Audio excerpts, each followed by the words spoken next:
These people are looking at 20, 30, 40 years of supervision. Hi guys, what's up? Another diversity hire. Biden choose her. Kinda Gucci. So let's determine that she is qualified for the job or if she's just the right color. Like, share, bada beam bam boom, subscribe, and let's go.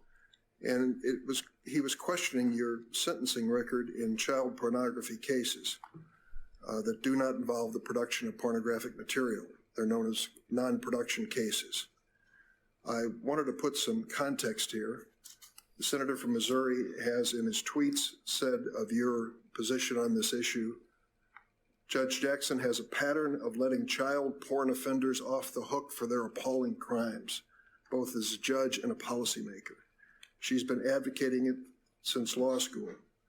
This goes beyond soft on crime, the senator said. I'm concerned this is a record that endangers our children. Could you tell us what was going through your mind at that point? As a mother and a judge who has had to deal with these cases, I was thinking that nothing could be further from the truth. These are some of the most difficult cases that a judge has to deal with because we're talking about pictures of sex abuse of children.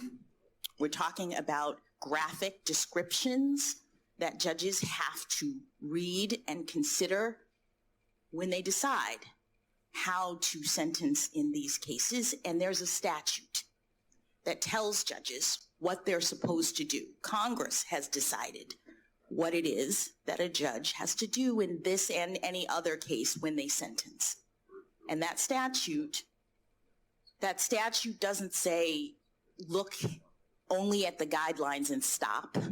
The statute doesn't say impose the highest possible penalty for this sickening and egregious crime. The statute says calculate the guidelines, but also look at various aspects of this offense and impose a sentence that is, quote, sufficient but not greater than necessary to promote the purposes of punishment. And in every case, when I am dealing with something like this, it is important to me to make sure that the children's perspective, the children's voices are represented in my sentencings. And what that means is that for every defendant who comes before me and who suggests, as they often do, that they're just a looker, that these crimes don't really matter, they've collected these things on the internet and it's fine, I tell them about the victim statements that have come in to me as a judge. I tell them about the adults who were former child sex abuse victims who tell me that they will never have a normal adult relationship because of this abuse. I tell them about the ones who say, I went into prostitution, I fell into drugs because I was trying to suppress the hurt that was done to me as an infant. And the one that was the most telling to me that I find it kind of weird. You're like a Supreme Court person, and instead of giving a straight answer, you're going on a ramble on specific cases, which is weird.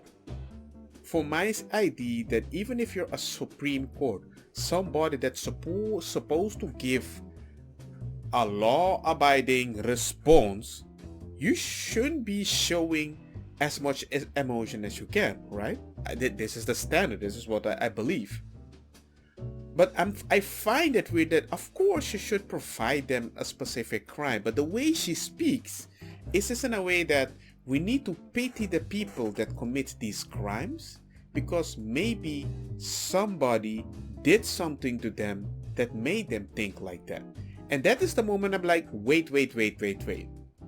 That isn't like that.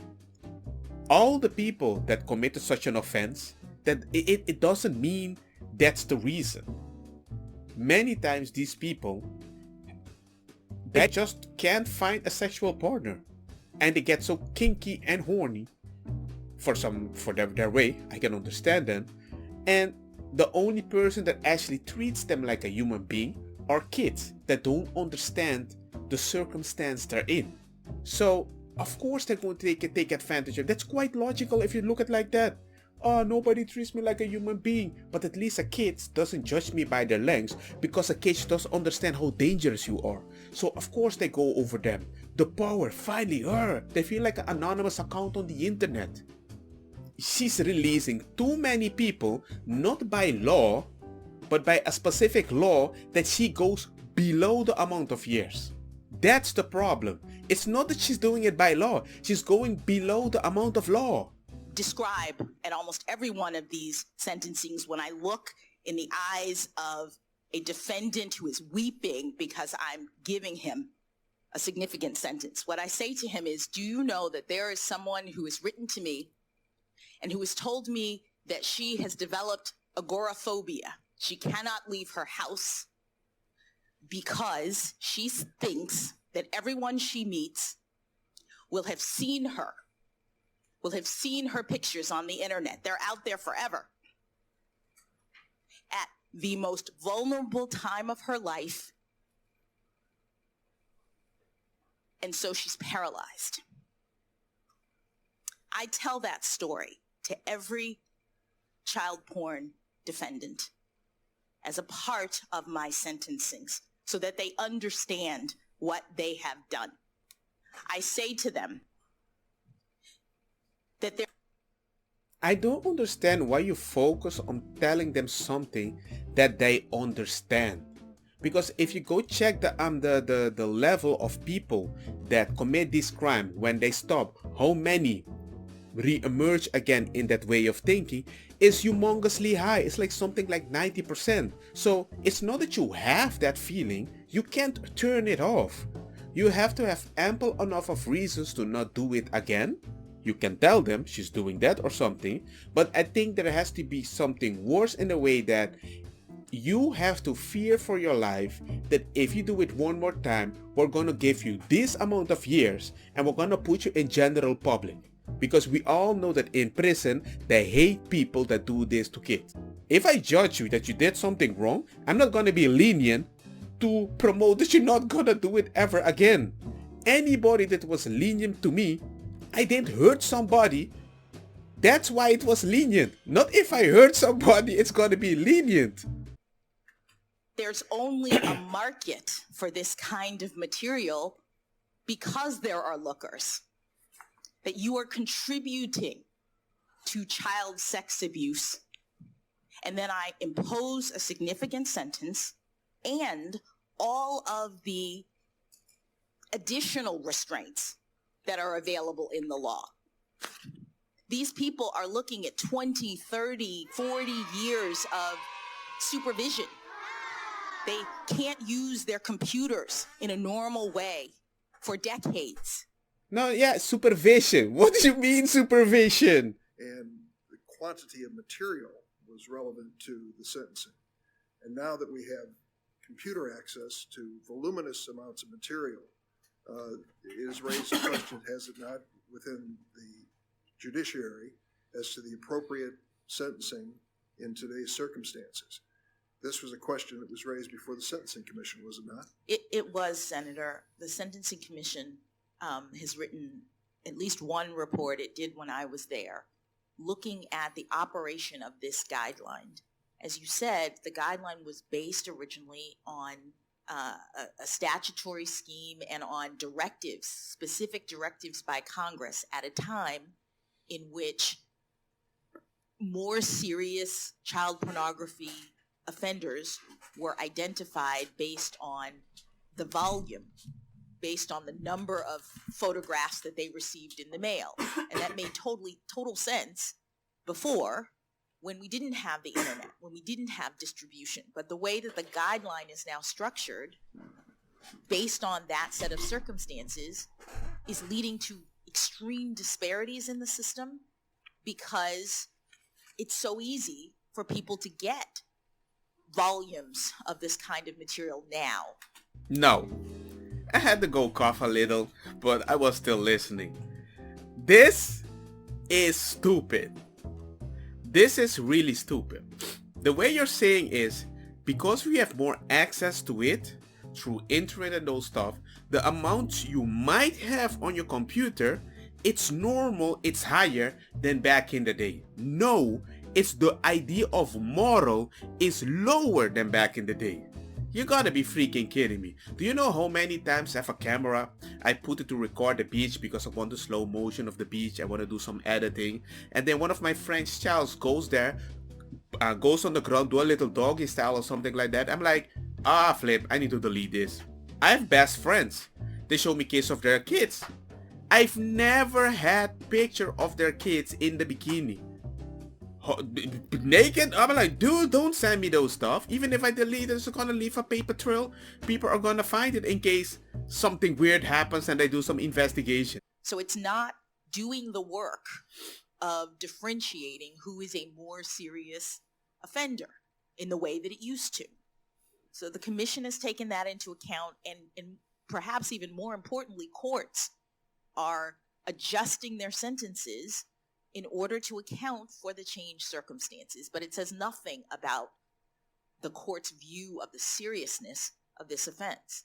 Nationally, in 2019, only 30% of non-production child pornography offenders received a sentence within the guidelines range, fewer than 30%. Between 2015 and 2020, in the D.C. District Court where you served, judges imposed below guideline sentences in non-production cases 80% of the time for the reasons you've just explained. Judges in Missouri, the home state of the senator who's criticized your record, did so 77% of the time. One particular judge whom the senator supported to become a federal judge by appointment of President Trump, unfortunately, has 77% record, I find. Well, you're gonna see everything in the description. We're gonna post the videos and you can listen to it by yourself. But it doesn't make any sense. Sorry my coughing. I'm a little sick right now. Actually, the whole family is sick. But if the percentage is so high that so many charge people on a level too low in the amount of years, it's kinda weird. Which makes me believe you are a diversity hire. Because you're not doing what is proper as a mom as you suggested, because you defended yourself saying you're a mom, so I'm gonna use that.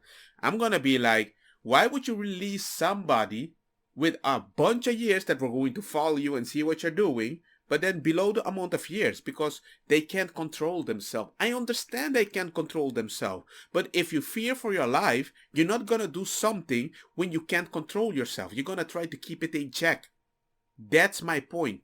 If I'm a pedo, do you know how comfortable I feel that I can do something gangster? I'm not going to be sent to the general public, and in a few years, at least, I'm not getting anything anyway, so at least let me try something that I can get, because at least I will die, experience that, and enjoy a life as a free man.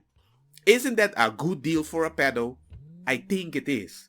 Anyway, let me know what you guys think, because as a father, it scares me. Don't get me wrong, mako sa tita bong.